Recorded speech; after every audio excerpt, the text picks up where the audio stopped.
The Chinese Communist Party has become predictable on the world stage, and most of the world buys into it. The Chinese had largely become non-confrontational in the various sovereignty disputes they have around the world in the month of November, most of which are in the Western Pacific, with the South China Sea and the West Philippine Sea receiving the majority of attention. The Chinese's newfound tact and restraint were not a result of an epiphany about their bad behavior being a problem. Public perception plays a crucial role, requiring public officials to present a carefully crafted yet artificial facade before entering the global arena. And no external crisis should overshadow this charade. This explains why the Chinese were relatively well behaved in November. But now that November is over, the red team of Beijing is back to business as usual. Chinese Premier Xi Jinping went on an international trip in mid-November to South America. The first stop was Peru. Mr. Xi's first stop was to visit a Peruvian port where the Chinese invested $1.3 billion to create a large deep-water port in Chancay as part of a Chinese program to increase its influence in the region. Mr. Xi referred to this as the 21st Century Maritime Silk Road, which is a component of the Belt and Road Initiative. Mr. Xi concluded his trip to Peru by participating in the Asia-Pacific Economic Cooperation Summit in Lima. Mr. Xi then proceeded on a state visit to Brazil with its socialist president, Lula da Silva, and then to the G20 summit in Rio de Janeiro. The last thing Chairman Xi wanted was the distraction of a clash with Vietnam, Japan, or the Philippines, where questions and comments would have followed Mr. Xi on his South American influence tour. The international media, eager to forget the recent past, is more than willing to collaborate to prevent any uncomfortable questions that could potentially embarrass the leader's fragile ego. The CCP ensures that no incidents occur to keep China out of the new headlines, while the international media understands the importance of not bringing up the past. The two parties have a part to play. Now that Mr. Xi has returned to China, November has come to an end, and it's time for China's unreasonableness and aggression to resume in December. The Chinese created an international incident in the West Philippine Sea, which China claims as its sovereign territory, despite the West Philippine Sea being within the Philippines' internationally recognized exclusive economic zone, or EEZ. The incident occurred on Wednesday, December 4th, at the Scarborough Shoal.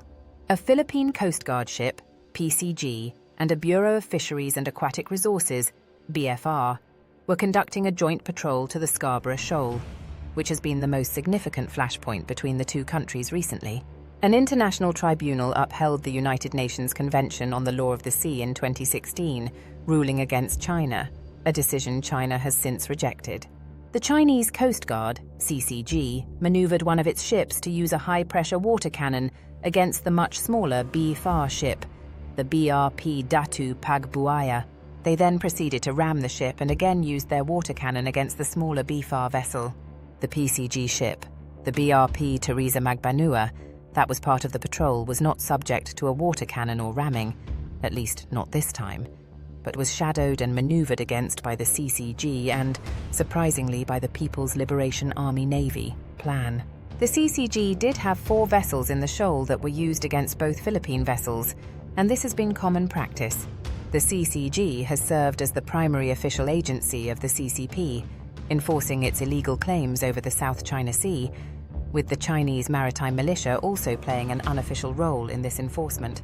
The US and its allies in the region have expressed tolerance towards the CCG acting as the lead service for the Chinese, given that the CCG ships, primarily former PLAN warships, are not expected to carry weapons.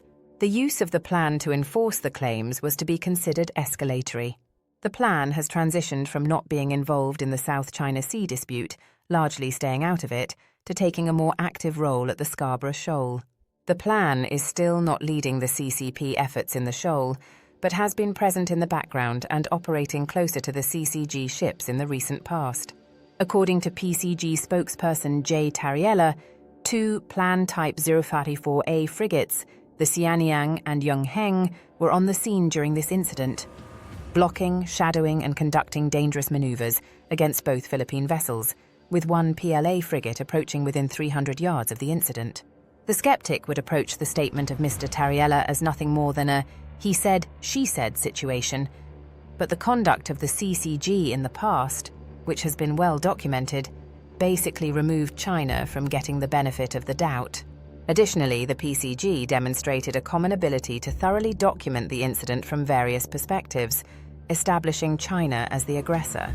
Lin Jian, the spokesperson for the Chinese Foreign Ministry, could only provide the standard excuse that the Philippines were encroaching on China's inherent territory and that the CCG's actions, including ramming and using water cannons, were part of their lawful and professional actions. The statement continued, "China advises the Philippines to immediately stop its infringement and provocation and refrain from challenging China's firm determination to safeguard its legitimate rights and interests." The U.S. ambassador to the Philippines, Mary Kay Carlson, posted a mild protest about the incident on X, despite the fact that planned warships were more involved in the incident than in the past. The US, Japan, and the Philippines did conduct a joint naval patrol after the incident and were able to complete it without incident, but it was also not an exercise in the Scarborough Shoal. The question was also posed to PCG J. Tariela if the Philippines would respond by sending its own warships into the disputed areas in a mirror of the Chinese activities, but it was not up to Tariela to respond. The Philippines government did later clarify that the Philippine Navy would not be participating. This decision was likely the best one, as both countries appear to be avoiding an armed conflict, at least for the time being, despite the Chinese's previous threats. The Philippine Navy is unable to match the strength of the plan, and the Chinese ramming tactics are likely to damage its smaller ships. The Philippines' sole option is to maintain its determination to resist Chinese pressure tactics and remain prepared to dispatch ships to the area, even in the face of ramming and water cannon damage, to avoid conceding China's illegal claims.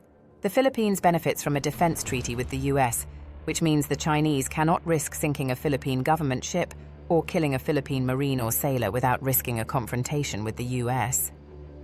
A Chinese war around the Philippines is not a battle the Chinese want to have while they are still hemmed in by the first island chain.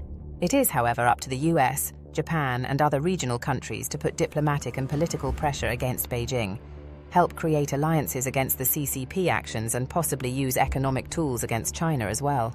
The Philippines cannot win a battle with China on its own, but if it is willing to take the Chinese ire, its allies must find more aggressive ways through economic tools, the use of soft power, or hard power deterrence. A response could also be the threat of opening more Philippine bases to the US and Japan to use, which would threaten any Chinese operation against Taiwan.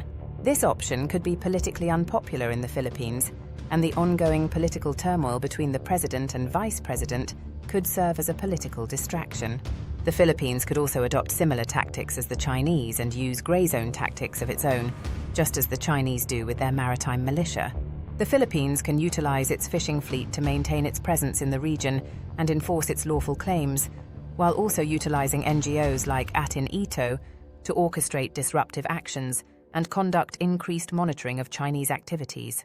As long as China does not breach the first island chain, the Philippines, with its defense alliance with the US, will remain relatively protected from the worst potential responses from China. The use of grey zone tactics would also turn the tables on a common tactic of China, but as it is the occupying power, it will be on the opposite side of the tactics. The Philippines is a free society, so any tactic that the country chooses has to have political support. One unconventional approach could be for Mr. Xi to embark on a lengthy global tour, which would ensure China maintains its composure and prevent any awkward questions.